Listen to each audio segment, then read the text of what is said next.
episode of Combustible. All right, are we really ready to start? Yeah. Okay. It's okay if we laugh. Welcome to another episode of Combustible. Today we're going to be talking about our survey of always listen to the boots on the ground and where that came from and kind of what we're thinking on it. But first we should kind of go over where the idea came from. Shane, did you read The Mission, the Men and Me? Okay, so all three of us. We remember it was recommended that I read it. Remember? No. By a firefighter. Said you need to read Oh, this. right. That's okay. what started the whole Yeah. thing. And then I think I read it because you were reading it, and Hatch, you had read it before both of us. Right. Wessel's, this is one of Wessel's books that he recommends. So that the book itself is a, golly, what was the unit? They were Army, they were Delta? No. Oh, I think they were Delta. Anyway, yeah, it's... I think you're right. Delta. Yeah, and they've got a mission in this valley where, you know, they're going to go in and kick ass, and then things go wrong.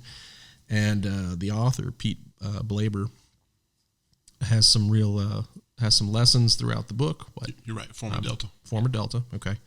And one of the, if there's one lesson to this whole book, The Mission, the Men and Me, it's to always listen to the guy on the ground, which we changed to the boots on the ground. But the idea that the people, you know, that those people are the best at making those critical decisions, I think. So where did you guys land after reading the book? I wanted to make sure that the readers understood the principles of how that book, you know, got its title, The Mission, Men and Me. And that was his guiding principles, that the mission comes first, period. True. And then the welfare of the men was second. And then the leader, commander, the me portion is always last, period. So that's that general concept where he was driving that, where that came from. Right. Hatch? Yeah. Your pause. I agree with that. The way that he ordered that, The Mission, the Men and Me. Right. So I like that part. But the boots on the ground, listening to the boots on the ground thing, I mean, there's some wiggle room in that a little bit, some discussion room. I mean, I agree, but I think a lot of people don't.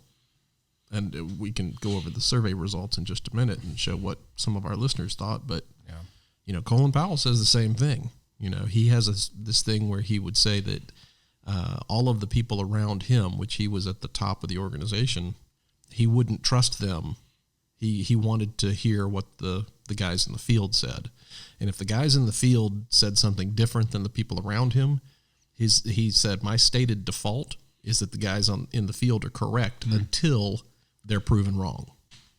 And I always agreed with that, you know. But I do think the wiggle room is there. Right. I wonder what level on the ground he's referring to, though. Yeah, because can't you be a little too close to it? Sure. Well, You can see the trees, but not the forest. But when you say, you know, talk to the guys or the crews or whatever on the ground, there are still levels on the ground. Right. He didn't say I went down to the lowest brand new grunt that Just with a rifle and the foxhole. hit the ground. Right. He just said I went to the ones closest to the. So this is a good entry into our survey results. We put this out on Facebook, and 33 people responded. Thank you, 33. Probably Yep, shouldn't 33. have mentioned that part. We have at least 33 Listeners. or Followers. Maybe they just checked the Facebook page. That's a good point. Anyway, of the 33 responses, 93.9% were in operations. We had one person respond that was in training and one person that listed themselves not in the fire service, which would sound like a retiree. And then of those 33, please indicate your current rank role or the highest current rank role if you work in multiple departments. 36%, the largest, captains. We had a lot of responses from firefighters, 12%, 21% were driver operators, 16% lieutenants, and then some other responses throughout that. And then of those 33 responses, please indicate the number of years of experience you have in the fire service. There was pretty equal distribution, 21%, 21%, and 24% among the 21 to 25 years, 16 to 20 years, and then 11 to 15 years. So we had a lot of that 33 that's in kind of the middle of their career, if not the later part of their career. 12% of the respondents were 6 to 10 years. And 15% were 26 or more, which is interesting. That's a big section. But on the question, in a few words, please describe who you think the person with the boots on the ground is. And I'll read a few of these off, but almost exclusively, well, we'll let the listeners judge for themselves, but the one in the middle of the shit, people on fire apparatus, anybody in the organization that is directly involved with field operations. So that puts it more than just on the truck, but, senior man at the station, which is an interesting one. Operations-based firefighters, the ones actually doing the work, no bullshitting it and riding the ones doing it. Line operations, frontline, field personnel, i.e. firefighters, EMTs, members that are mission-focused, members with experience and knowledge that will be assigned to perform the task, assignment, or duty. So, I mean, I'm not going to read all of them, but they're all in the same realm, with the exception of the one, if we were giving an award, I'd want to give an award to one particular respondent who, in answer to the question, in a few words, please describe who you think the person with the boots on the ground is. This person replied, Kyle, which is pretty awesome. It made me laugh. Doesn't necessarily help. I really want to meet Kyle. Yeah, Kyle, whoever you are, we'd like you to be a guest. So this episode's dedicated to Kyle because Kyle is boots on the ground. You. Right. Just call it Kyle on the ground. Not even boots, just Kyle on the ground. Right. Always listen to Kyle. That's right. So everybody that responded to the survey pretty much put that person, I mean, even senior man at the station was still almost exclusively, these were people on the trucks, right? Yeah. Everybody agree? Okay. I would agree to that. Okay. So here's where it gets a little bit interesting. The first 3 questions on the survey were very, very similar. The first one was always listen to the person with the boots on the ground, and the respondents had the opportunity to, on a scale of 1 to 5, 1 being, I can't remember how we worded it. It was strongly disagree, and 5 was strongly agree. In answer to always listen to the person with the boots on the ground, the overwhelming responses were in the 5 category, and then almost as many in the 4, and then it trickled off with a few in the 3 and 1 in the 2. And that was the one that said always listen to Correct. the person on the ground. And then the next question, which is very, very close but not quite the same, always trust the person with the boots on the ground. And the interesting thing about those results is that they didn't skew as heavily to the 5s that strongly agreed with it. It moved down the graph a little bit. It's more of a bell curve, but it's strongly centered over the 4. So it's not an all-out strongly agree, maybe an agree. And this one is always trust what I'm telling you. Trust. First one is listen to what I'm saying. Right. The second one is trust what I'm saying. Right. So that moves us into the third question, which was please finish this phrase, the person with the boots on the ground is blank. And the choices that we gave them, a 1 to 5 score, was a 1 was always wrong, and a 5 was always right. And the results here were strongly centered over a 3 down the middle, skewing with a curve that went toward the 5. But there were no responders who said strongly always wrong or just wrong. It was either a 3 or above. Right. But 17 of the 33 gave that a 3. 51%. And then 39% gave it a 4. And we had 3 respondents who finished the phrase, the person with the boots on the ground is always right. Right. I wanted to make sure that so I understood too. The person with the boots on the ground is always wrong or always right. Always right. And then there were 3. grades Yeah, through the 3 would middle. be Sometimes in right. the middle, sometimes right. So the interesting thing for me, looking at these results, and you guys tell me how you felt about this, but the interesting thing to me was, well, let's talk about, Hatch, you had brought up when we put the survey out that these three questions were very similar. Right. And I thought that may confuse people a little bit. Are we basically asking the same question? And it's not. It's a very subtle difference amongst them, and that's the wiggle room that I was talking about. But I think your concerns were true. They are they were deliberately similar. Right. But were you afraid maybe the people that were taking the survey just kind of cruised through it too quick and maybe didn't really? I was afraid that was what was happening. It was going to happen, but their results actually showed that they paid a lot of attention to the wording. My kudos to our listeners that you're actually taking this very seriously, right? And I appreciate that, because the subtle difference where this always listen to tended as high as it could go, then the always trust backed off a little bit because there's room for us to be wrong, right? And then when the question was, are you right or you're wrong? Right down the middle, right? But one of the interesting things that I would point out to some of our listeners about these two questions are that the always listen to and the always trust are questions not about the listener who has taken the survey. They're questions about the leadership. You're evaluating what somebody else should do. Mm-hmm. The third question is about you. Right. I'm always right or I'm always wrong. And we got to where, I'm not sure that I'm always right. The survey results, you should listen to me, but I'm not sure that I'm right. And then not as strongly, you should trust me, but I'm not sure that I'm always right. So what do y'all think of that? This is the part that was surprising to me. And we talk about as leaders, or the leaders, to make better decisions, they need better information. And so I agree with the whole listen to. You're just collecting information. You're collecting data. So you should listen to them and what they have to say. Just totally ignoring them and sticking to your plan and not being willing to adjust your plan is going to be a pitfall for you. Right.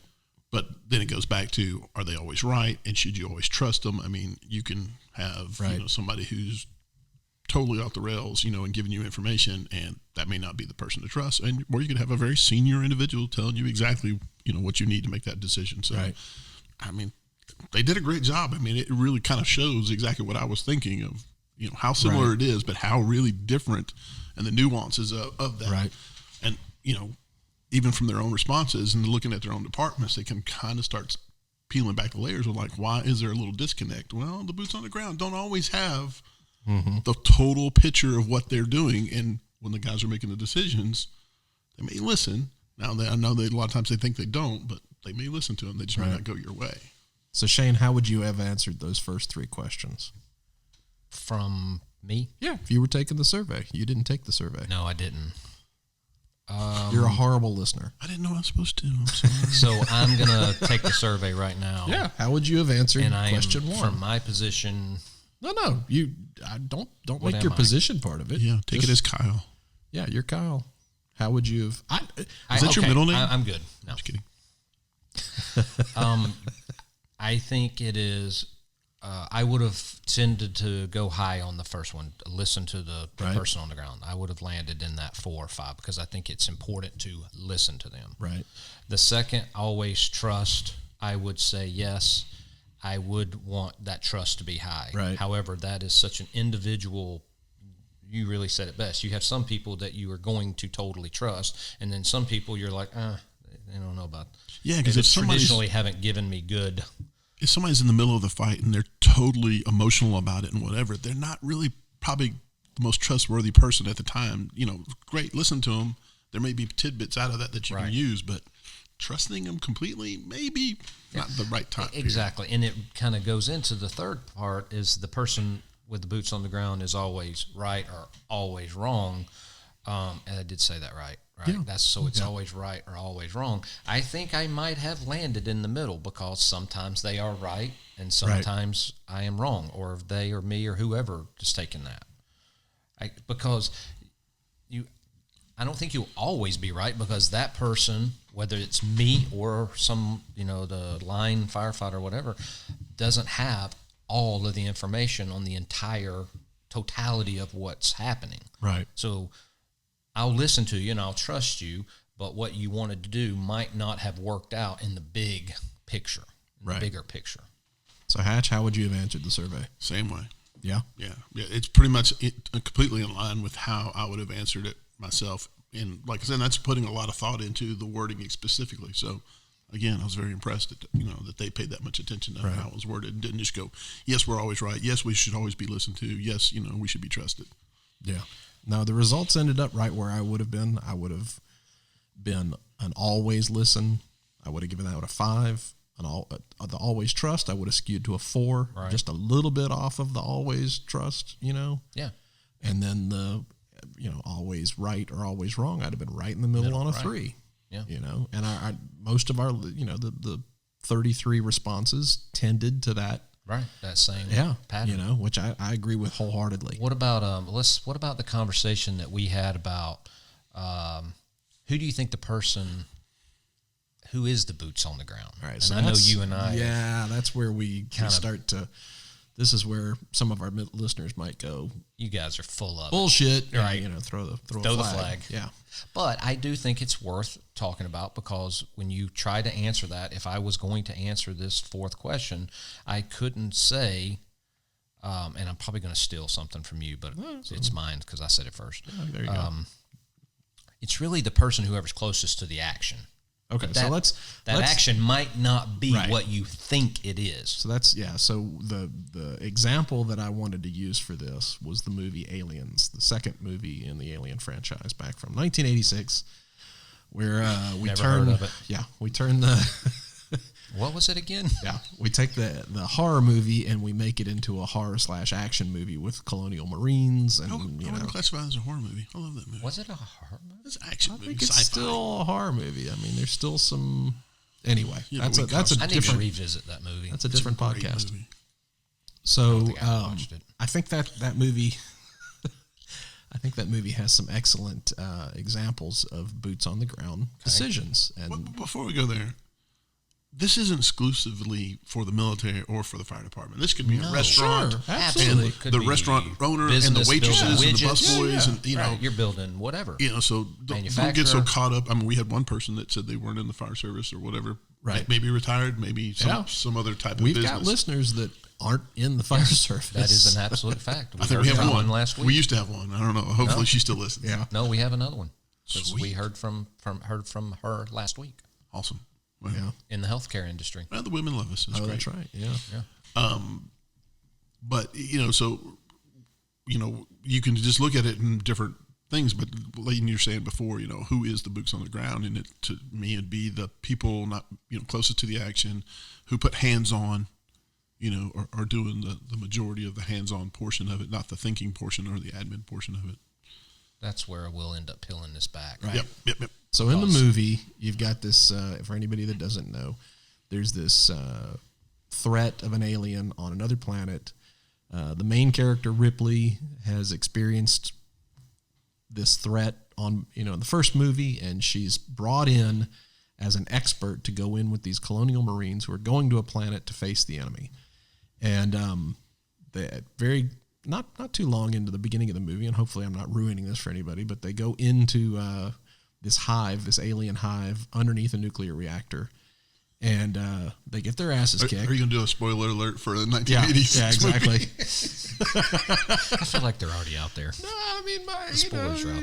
You might be some people that's never seen this. Yeah, my son's got to see it for the first time just a few years ago. So anyway, they go in, and after they get their asses handed to them, and there are only a few of them left, they've retreated, and they've got somebody who represents a corporate interest, and the decision by the boots on the ground is we need to take off and nuke the whole site from orbit. And the corporate guy says, whoa, this facility has a substantial dollar, value.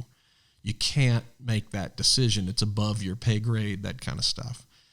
And I think in that part of the movie, that's an excellent example of where the boots on the ground have the best information, and they are making the best decision. I mean, this is it. This is what we need to do. Ultimately, again, spoiler alert, but the damn nuclear reactor blows up in the end and does exactly what they were going to do from orbit with a nuclear warhead. So that's an excellent example of that. However, just before that, when they go down into the hive, and the Lieutenant Gorman, and Ripley, our expert, are back in the personnel character watching everything on screens that monitor everybody. Ripley raises the question that aren't they underneath a nuclear reactor? And he says, yeah, why? And she says, well, they're carrying armor-piercing rounds. Aren't they going to damage the reactor? And he has this realization like, holy crap, yes, they are. And he gives the order to those Marines, round up all the ammunition. I don't want anybody firing down there. You're to use flame units only, incendiary weapons. So he gives them this order. Now, in that instance, who's the boots on the ground? Yeah, because the soldiers would have been shooting the bullets they had. They technically are the boots literally on the ground. However, they don't have the best information for that particular decision. Now, he's wrong because he doesn't give them that information. It would have been very easy to tell them, by the way, you've got some bullets. Yeah, you've got something happening, or that could happen, and he doesn't give them that information. And that's that disconnective command, not communicating fully all the information of why you're making the decision that you're making. Hey, we don't want you to shoot it because you're underneath the nuclear reactor. You're going to cause bigger problems. Right. They're so, what would the boots on the ground? If he had said, "Hey, you can't shoot because we're going to all blow up," what would the boots on the ground have said the decision then was? Probably a good decision. Well, no. I mean, but what would their recommendation be back up if they're the boots on the ground and they know what's going on? I'm the one walking into a hive, and I mean it. If you've never seen the movie, it truly looks like this hive thing. Yeah. And you're walking into this, and there are dead people cemented into the walls of the hive. Yeah, cocooned where aliens have exploded out of their chests. I mean, you're walking into this, and somebody's telling you, by the way, you can't fire at anything. So you can only burn it. Yeah. But they didn't tell them that part, though, right? Well, no, they tell them they can't fire, but they don't tell them why. Right. So wouldn't the boots on the ground at that point say, I don't think we need to be in here. Right. Time to pull out. Yeah, let's back up. We need to change strategy. So him not expressing that really messes with them, and a bunch of people die. So that's, I think that's a good example of they didn't have the best information. The boots on the ground don't have all the information, but not sharing it ends up costing. Yeah, that was, So similar to like if we go from offensive to defensive, but we're not explaining exactly why why the conditions change, why we want you out. And every once in a while, you don't have time. Yeah. There's just not time to get on the radio and tell you, here's what I'm seeing from the outside and blah, blah, blah. And so just came stumbling out of or so-and-so just 3 firefighters just came out the window on the Delta side, and their gear's smoking and they're black and, I don't have time to relate that over the radio. Everybody out. But there's a whole trust level there. And in the movie, they don't trust the lieutenant at all. Right. Very inexperienced. Yeah.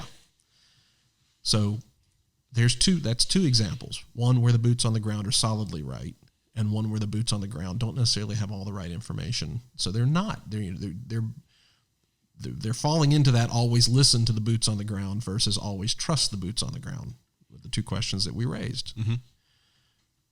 But earlier in the movie is an even more muddy situation where, as they're approaching the planet, they gather up in the bay, the hangar bay of the spaceship, and they call Ripley over to brief all of the Marines on what they're about to go into because they have no idea. They were just sent on a mission, and here's your briefing. And she stands in front of them and starts describing the alien that they're about to come up against. Another bug hunt. Yeah, and they completely dismiss her. Blow her off. They're like, look, just tell me where to shoot, Now you're in a situation where the boots on the ground, Ripley, who has the best information, she's been there, she's done that, are trying to tell other boots on the ground what they're about to go into, and they don't agree. Right. So when we say that the boots on the ground we should always listen to, we should always trust, the boots on the ground are always right. Who's right with, Ripley, and where do you get in the middle of that? The been there, done that kind of people. Well, I think it gets into that spot, and this is, it gets into that spot. So the boots on the ground, right? They say, I need you to listen to me. I want you to listen to me. I want you to trust me.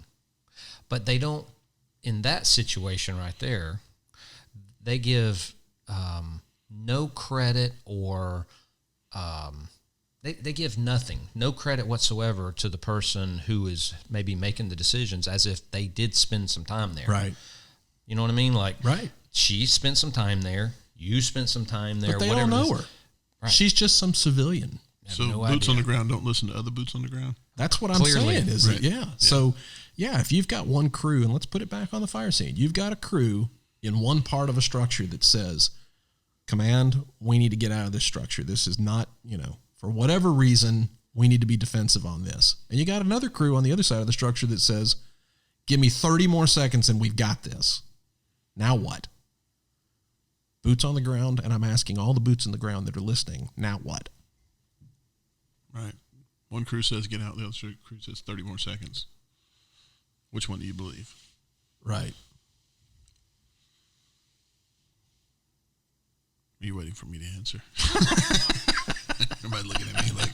No, I don't think you can, you have to make a decision in that moment. But I think case specific. The important thing for all of us who have been or are boots on the ground, you have to realize that you might not be the only boots on the ground. To say that everybody that's riding a fire truck out there is going to give the same feedback, information, whatever, recommendations is not true. So if the leadership makes a decision and it's not the decision that you as the boots on the ground wanted, is it possible that it's not that they're not listening to the boots on the ground, they're listening to other boots on the ground? That's a really good point. That's a really good point. Thank you. No, I think it's a good one because what happens is... Shit, I don't know what to do with that. I think I do think it's a good point because I think when people get feel some kind of way about because they didn't get listened to, they just chalk it up as they're not listening to anybody. Right. And that's not necessarily a fair assumption. Right. It's just not. And the other part of that, and the part that kind of in the movie that kind of bothers you, is that they totally dismiss her experience, that she's been there and done that. They just totally dismiss that. And I think that happens right now on the fire ground. However, in the fire department. Later, after they realize what they're facing and that everything that she said was true, they take the remaining Marines that aren't dead, take her into their group, and you're now one of us. Here's a weapon. Here you go. They actually start listening to Newt, the little girl. When we put her in charge. That's an excellent point. I didn't even think of her.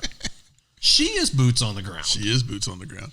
But she's a little girl. She's a little girl. But she had more intel of how to survive that. She survived here with no training, or whatever she says. Yeah. She was like, well, we put her in charge. But I was going to talk about, too, something that we do very similar with this is busy departments versus not as busy departments, or big departments versus smaller departments. How many times do those bigger department guys kind of just blow off a smaller guy? Absolutely. Department? He may be boots on the ground. He may have intimate knowledge about something. Right. You don't run as many calls as we do, so you don't know. It's the thing that Powell talks about, that bothers him coming from a smaller department. And I always try to push to people, what you're going to learn from them may not be, the way to force a door or something like that. But there may be things that they deal with on a day-to-day that you don't. That can so help you if you just get your ego out of the way and listen to what they have to say. Right, because they're, a good example is a smaller department may not have the number of personnel that you've got on a scene. And they do things different because it's one person forcing a door instead of two people working together, or it's one person pulling hose instead of, a whole group of guys pulling hose. Right, so, you can learn, just, that boots on the ground may be, the neighboring department or whatever. Don't just blow them off. Right. Because you don't think they run as many calls or they're not as busy as you are. Right. Listen to what they have to say. What's it going to cost you? A little bit of time. So one other thing that I would want to talk about with boots on the ground is and really expand on that idea of who are the boots on the ground. So as much as firefighters don't want to admit it, there is administrative stuff that has got to get done to keep the department running. Can I put a pause on this for a second? Sure. I want y'all to turn this into a drinking game. I want y'all to take a shot every time we say boots on the ground, because we have said it like 1,000 times. These guys will be so hammered by the end of this thing. It'll be hilarious. Maybe not a shot. Maybe a little swig of beer. Sure, a shot. Advocate that. Okay. We didn't say at work. No, definitely not at work. Do not do it at work. Yeah. No, but and I don't even drink. There are me neither. There are. I'll do it. No. Yeah. Give it to Mikey. There are things that happen that have to happen in the department to keep the department running. And I mean, the primary example that I'd come up with is the budget. You've got to have a budget. You've got to have money. We've got to be able to pay you. Who are the boots on the ground when it comes to how to apportion that budget, Because it's not the guys on the truck that know how to get the budget done. Right. In that mission, it's actually the higher ups that know how to get the budget approved, And I'm saying that as somebody who really doesn't even know. It's the people above me in the department that know really how to get it done. So the boots on the ground has to be conditional on whatever the action is, whatever that mission is. It can't be that. I think there's a tendency, and I did this before I really started thinking about it after reading the Blaber book. There's a tendency to want to, when you say boots on the ground, push it as low as possible in the organization. Right. And that's not where it has it. Most of the time, that is where it is. Like I said, I would have given it a 5 on the first question, a 4 on the second. Listen and trust, but you can't just reflexively push it that's where the best information is. Obviously, all the decisions impact those people the most. They're the largest part of our organization. If it's a fire organization, they're the largest part of the organization. It's the most impact. I get that. But the boots on the ground are not necessarily at the bottom on that or whatever else it is that, So I would caution everybody on this tendency to push it low. No, I think it's a good point. It's easy to do that, but the reality is everybody needs to step back and think about those levels of where they do land. And it supports the concept, Blaber's concept of the mission, right, is the most important. Right. Well, that mission has levels and layers, and each... I hadn't thought of it that way. That's the most important. Right. Period. Yeah. I hadn't thought of it in terms that his book actually supports that. Yeah. Yeah. Whatever portion is the most working towards accomplishing the mission is the boots on the ground, whether it's the admin or whether it's the field ops or whatever it is.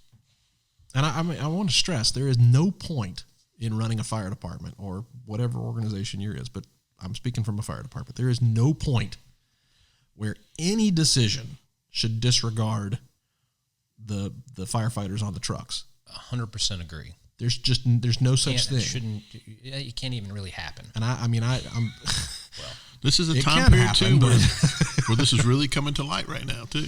Well, this is essential. And what is essential?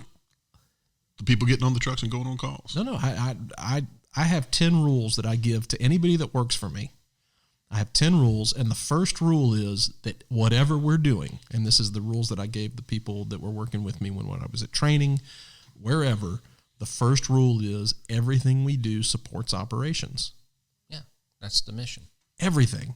Because if there's a recession or something and the budget gets cut and we've got to start slicing away sections of the department and we can't do community ed anymore because we don't have the money for it. We can't do business inspections because we don't have the money for it. The last thing that will get cut is those trucks rolling.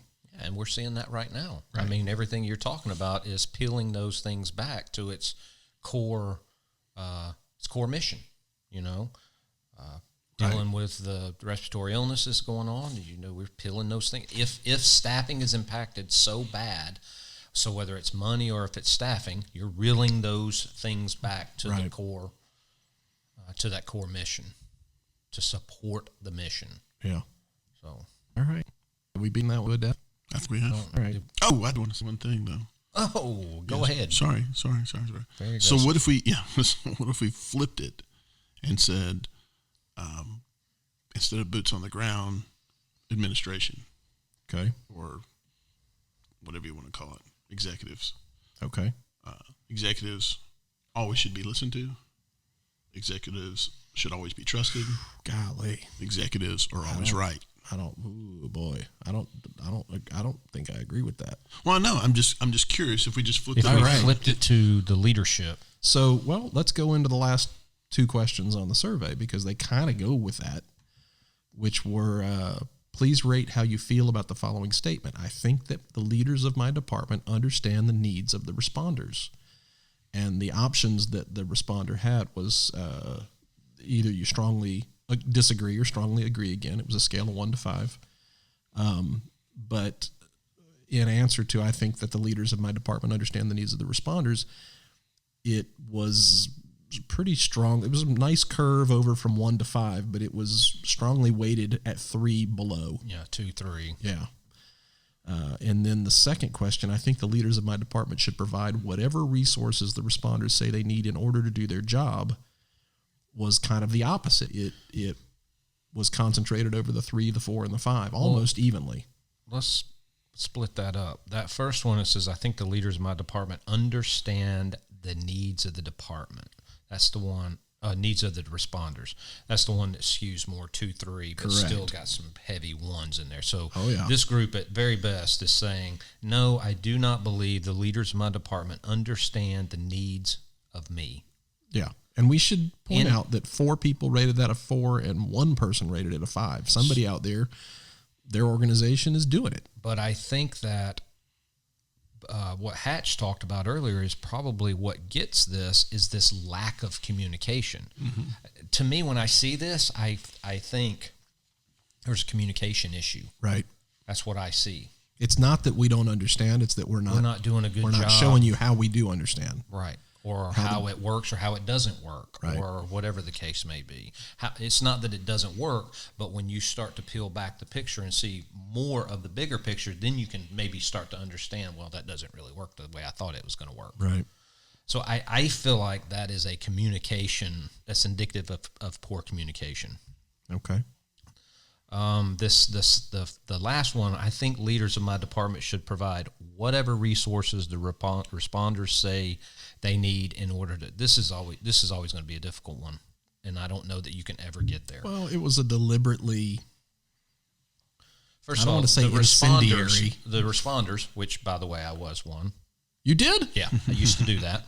We can't even agree what we need on scene most of the time. Oh, no. I thought you were saying you took the survey. Oh, no. Oh. I'm just saying there was once upon a time I actually did ride a fire truck. But that's what a lot of people in the organization don't. They know.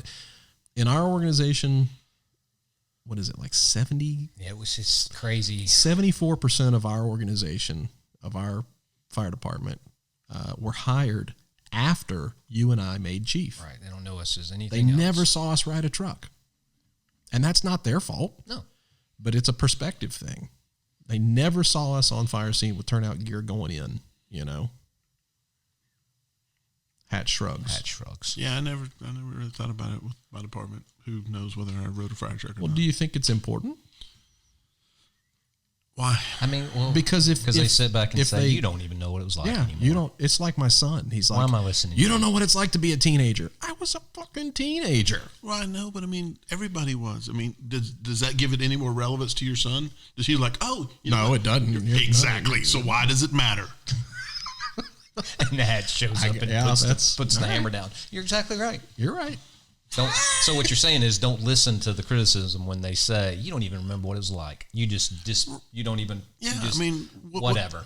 Obviously, you had to ride the truck at some point. Just because they didn't see it and they didn't experience it doesn't mean anything. Obviously, you'd been a teenager before. So all right. So this brings everybody thinks it's different. It's different now than and there are things you've forgotten. This brings up a good question. So in the '60s with the hippies. Oh wow.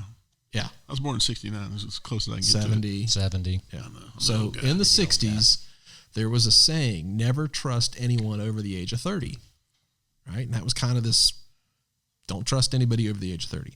And the equivalent of that today, I think, is the OK Boomer meme, you know, which is this, Hatch, you don't look like you know what we're talking about. I have no idea. There was this on it also. Yeah, there was this, I think it was a video of this old guy complaining about millennials.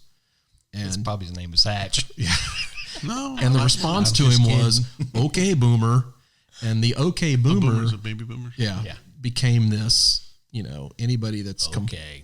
It's the same thing. Don't trust anybody over the age of 30 kind of thing. Gotcha. The problem with that idea is most of you are going to end up being over 30 at some point. So where do you reconcile this don't trust anybody over 30? Right. If you're in the fire service, there's a good number of you who are going to promote up the ranks. Right. At what point do you Wish I had said that. Are you saying now that, well, screw this, they don't know what they're doing and it'll be different when I'm up there? Or I don't know. It is funny to watch that change, where at the station level, they're like, oh, team and blah, blah, blah, blah, blah. And then as soon as they, move up the ranks, their eyes get open and they're like, oh, I get it now. Right. And, oh, you changed. The responsibilities changed, But would you really want somebody to spend a 30-year career in something and not change? No. And I'm not talking about, violate your principles.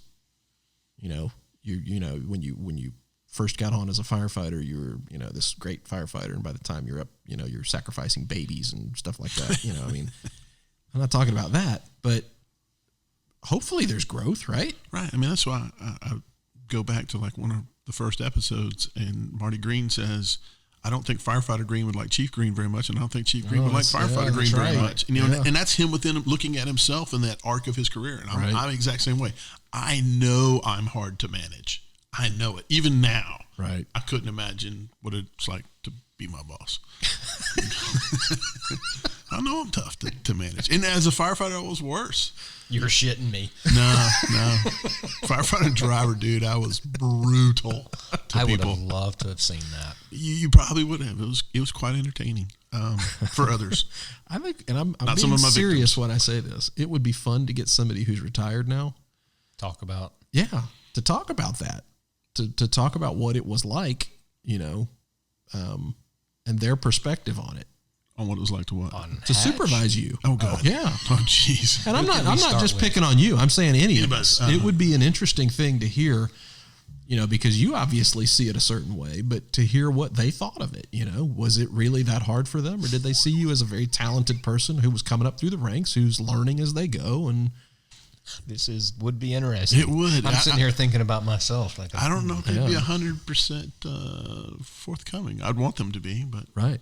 Everybody thinks I'm going to lose my temper about it. Marty's a perfect example because Marty was one of the best leaders that I worked for in my career. And Shane and I all asked him multiple times, are you telling us what that we're doing good when we're not really doing good? Because I don't feel like we ever got the answer. No, we didn't get an answer. Either. We never got an answer because that might have been part of his management or his leadership was to encourage and yes, point out when you did something wrong, but not harp on it, and you're doing way more good than you are bad. So I'm not going to bring the bad up anymore, and it made me wonder, am I really doing as good as he says I'm doing? Or is it, but I still wanted to do good. It didn't make me go, well, screw this. No matter what I do, he's going to say I'm doing good. So therefore I'm sacrificing babies. Yeah. For Marty. Yeah.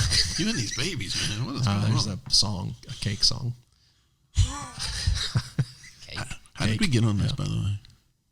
Well, this was the offshoot of growth, and anyway. Yeah. All right, I think we've done this one, but we beat it up. Yeah. Let's. We do need to acknowledge that. Hopefully, this isn't your first time listening, so you notice that the theme music to our podcast has changed. Yeah. We've got a theme song now that we're using by the Golden Dogs. They were kind enough to let us use their music. Thank you. And we would be remiss if we did not say that their music is available on most popular digital stores and on CD from True North Records, and we really appreciate them letting us use their music from here on out because we were getting a little bit tired of the previous. It was as much as we love the military, what was that, the Navy band, did I say? I think it was what it was. I think it was the Navy band. We were using that for so many years because it was public domain. Anything that's done by the federal government like that is can't be copyrighted, and it was free. So, but the Golden Dogs have let us use this, so we really appreciate it. And we thank you for listening. We're on Facebook, combustibletopodcast.com. We're on iTunes, Google Play, which apparently nobody listens to us on Google Play. We got to remember. And I mean, Shane was making a point. Maybe nobody listens to Google Play. I don't know. It's hard to believe, though. But when we look at the data, there's literally nobody listening on Google Play. Zero. There's nobody listening to us on Google Play. Yeah, that's a challenge for you guys out there. I mean, you just but we're on iHeartRadio, Stitcher. Where else are we? Basically everywhere that you listen to podcasts. So we appreciate you listening. And as always, we're on Twitter as well, at BillCTP. at HatCTP. At has no idea. I can't remember. A Shane, yeah. All right. I had to write this down at one point for us to all be able to read it off of because we can't keep up with it. Yeah, that's working out great. Yeah. And at Troach, although he's not here today. Yeah. Troach wasn't here. But we miss him. He's busy coronavirusing it with the department, preparing for the end of the world. So. And it's so haphazardly. Well, maybe it will be the end of the world. Maybe it won't. Who knows? Well. Let's finish this one before we get into it. All right.